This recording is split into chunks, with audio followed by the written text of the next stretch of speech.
Hi, I'm Suhan and you're watching my new series called Sorting Series.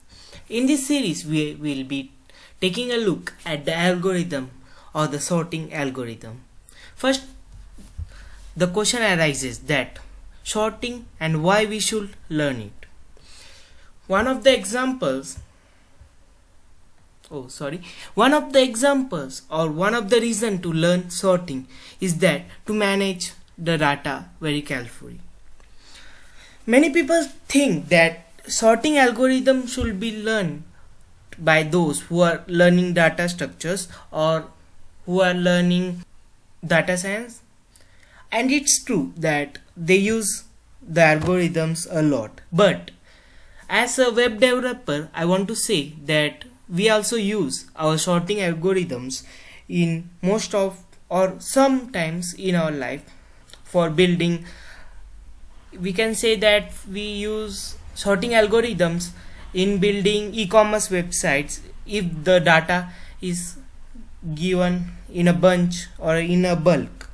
So don't keep this doubt in your mind that if you are learning and want to learn about website development, then you don't have to focus on data structures. It's wrong, and many people I have seen were convinced that we should not learn sorting algorithm. So it's not true. And in the sectors like FANG companies, we have to learn sorting algorithm. It's the most important topic. Now let's discuss that is it hard to learn or is it boring? The answer is it's not hard. If you have learned or if you have seen recursion or you know what is recursion, then you will find it easy than recursion. Yes, it's a bit tough because of its boring concepts.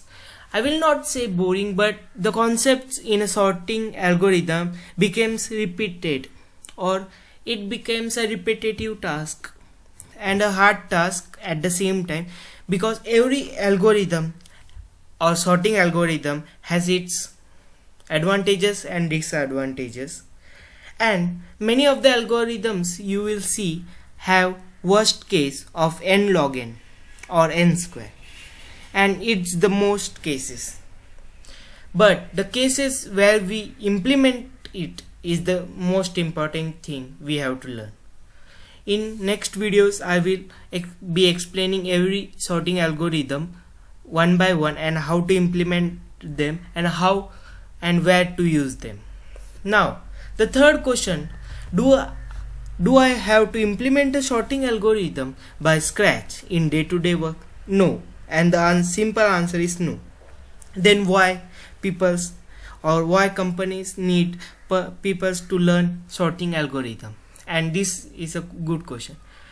If you know that how a sorting algorithm works, then what you can do is take a code from the net and modify it according to your preference or according to the inputs you are giving, and it will run fast. It's all about the big O. And why people at FANG companies are very focused on these topics. As in FANG companies, the databases or the data given to them are in a bulk, very focused on this topic, as data is the money and money is very precious. And many people ask to me in my day-to-day life that how many sorting algorithms, or some people who don't learn or are not or are starting to learn algorithms, they ask me how many algorithms are there for sorting, and my simple answer is there is a lot. And by this answer many of them shocked, as you can say that being an experienced person, one will give a nice and a finite answer, but it's not true about the sorting algorithm. If you ask this question to any person who is in the field of data science or uses algorithms, then he will give the same answer, as Every algorithm can be modified in hundreds of ways, and there are people who have modified the main algorithms and made much faster to run at some situations. So algorithms are just tools which are to be modified on the given situation. So don't ask anyone that how many are there. But the main question arises, what are the major and popular algorithms to get started? My recommendations of the best to start is bubble sort, as the bubble sort algorithm will not be used in your life, or you can use it but it is not efficient. There are many other algorithms which you can use, but why I am saying to use bubble sort as your first sorting algorithm, it's fun and it's easy to understand, and one time you grasp the knowledge and why we use the sorting algorithms, it will be easy to go further. The list of algorithms I will suggest by ranking or by direction, means one after another. First you have to learn bubble sort, then insertion sort, then selection sort, and these three sorting algorithms come in elementary sorts. You can see here I have made them, and other two main algorithms are merge sort and quick sort. They come in the advanced topic.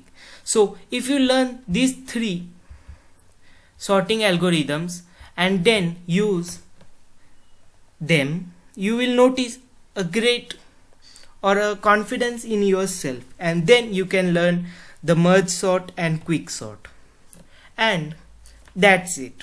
Now many of them will be saying in the comments that where is the team sort or where is it. So for the kind information, team sort is only a modified version of merge sort, and you can modify it. As I said, if you learn these 5 algorithms, you will be able to modify them by yourself and make new algorithms, and it becomes a second habit to use algorithms if you know the basic and the foundation of them. Now let's go to the time complexity and say space complexity. Now in sorting algorithms or other algorithms, we are always curious of time complexity and always find the best algorithm which has the best worst case, means the lowest worst case in terms of big O. But in these sorting algorithms, the worst case are generally n log n in case of merge sort or quick sort, and in the elementary sorts, the 3 sorts are n square. Then the question arises how to differ them. The use case of them makes them prior or superior to one another, as insertion sort or one of the elementary sorts is very useful. If you take the example, if you are given an array which is sorted at some extent, means 1 or 2 elements are not sorted, other than that all the elements are in the sorted order, so it will take generally n log n for merge sort and quick sort. But in this insertion sort, which has the worst case of n square, takes only O of 1, as in insertion sort when we are dealing with an array which is sorted, then it's very nice to use insertion, as I will be making a video on insertion bubble and these 5 sorts, so you will get that in there. So let's go to the second one. Default algorithms used by popular languages. And I have met many beginners or many people who use sort or the inbuilt sort. If you take Python in consideration, Python uses team sort in default, means it has a big O of n log n and a space complexity of O of n. So now people ask that why we don't want to use the default sorting mechanism? And the simple answer is this: if we know that how the data is presented to us and we know what conditions must be applied, then we can use other algorithms to improve it. As in the previous case, if we are using insertion sort, it will be faster than the general or default sorting mechanism or the sort method in Python. So this is in JavaScript we use quicksort to sort it. In JavaScript the default algorithm used to sort is quicksort, and it has some of the advantages and also the disadvantages, and it very much depends on the situation. Now let's talk about Java. Java uses different methods for different cases, as it is a high level language and it's a compiled language, and it's an older language than most of Python and JavaScript, and it's mainly focused on algorithms and also for study of data structures, and because of it uses many algorithms or sorting algorithms, and it also uses team sort and quicksort for solving or by default.